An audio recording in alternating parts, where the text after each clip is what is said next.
Shalom, shalom, peuple de Dieu, salut et bonjour chez vous.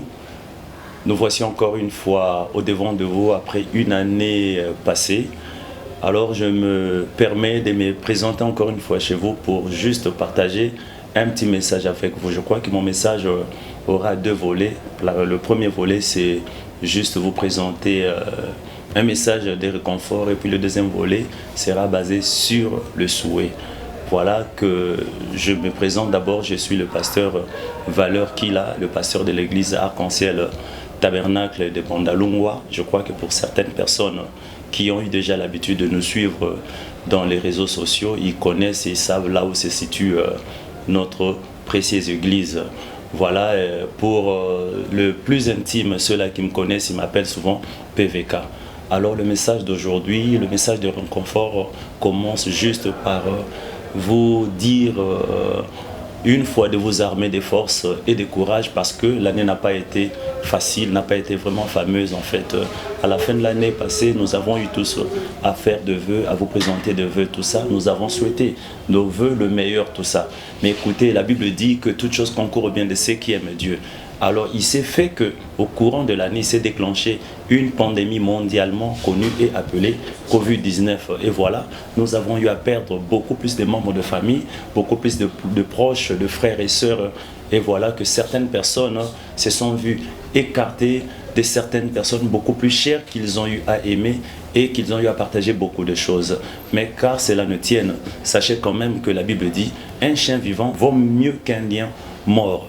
Alors, ceci pour vous dire simplement que toi qui m'écoutes, qui suis ce message, combien même que l'année était difficile et compliquée, mais il y en a quand même ceux-là qui ont eu à vivre la main de Dieu. Comme toi et moi, le Seigneur nous a gardés, le Seigneur nous a donné la force, le Seigneur nous a protégés. Certaines personnes ont été frappées par les mêmes maladies ou par les maladies plus que ça. Mais aujourd'hui, nous sommes là vivants, en train de célébrer le Seigneur, en train de vouloir fêter la fin de l'année. Ceci prouve combien est-ce que le Seigneur nous aime.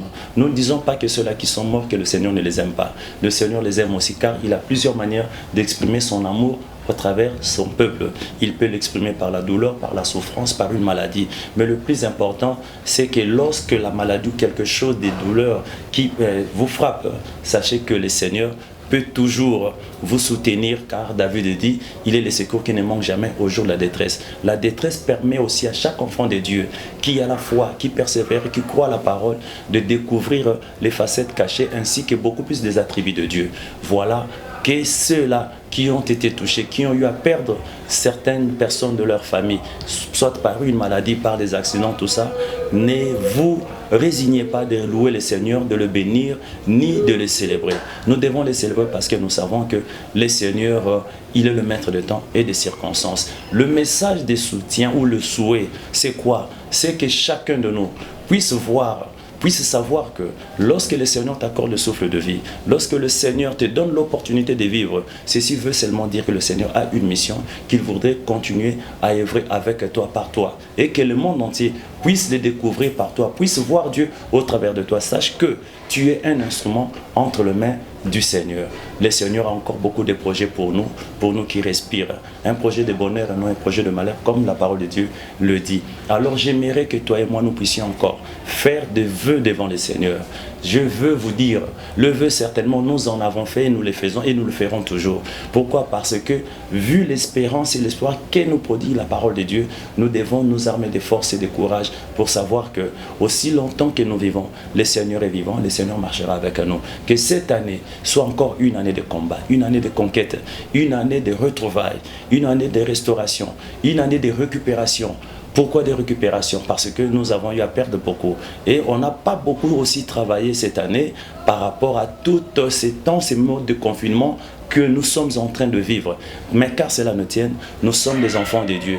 Nous œuvrons à n'importe quelle situation. Nous nous forçons à travailler, nous nous forçons à donner le meilleur de nous pour que le monde continue à être façonné. Sachez que le diable, lui, il ne se repose pas par rapport à tout ce qui se passe. Certainement, le diable a quelque chose à voir et il a un mot à dire derrière tout ceci. Alors, pour les enfants de Dieu qui sont fermes dans leur foi, qui sont éveillés, la Bible dit, veillez et priez. Nous devons prier sans cesse parce que derrière chaque chose, il y a un esprit.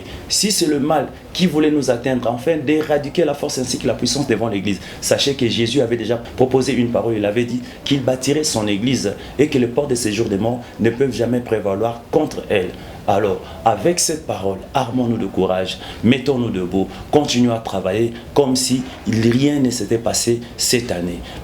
Travaillons, allons de l'avant, ouvrons des portes, créons des moyens, créons des opportunités pour que chacun de nous puisse découvrir encore au fond de lui qu'est-ce que Dieu a caché. Parce que nous sommes toute une manne, nous sommes toute une source de la part du Seigneur. Nous nous découvrons devant les obstacles et les difficultés. À chaque moment que nous travaillons, le Seigneur est en train de se laisser voir par nous. Et nous découvrons ce que nous sommes. Voilà un peu le petit vœu que je puis prononcer pour chacun de vous.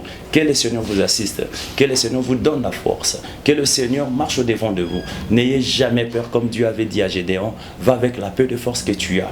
Ainsi, le Seigneur marche avec nous. Voici les quelques vœux que je puis prononcer pour vous, l'Église, ainsi que pour tous les peuples de Dieu qui m'écoutent.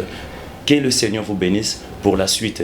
Allez de l'avant, nous nous verrons prochainement. Au nom de notre Seigneur Jésus-Christ, je vous bénis tous. Bye et bonne année à tous et à toutes au nom de Jésus-Christ. Amen.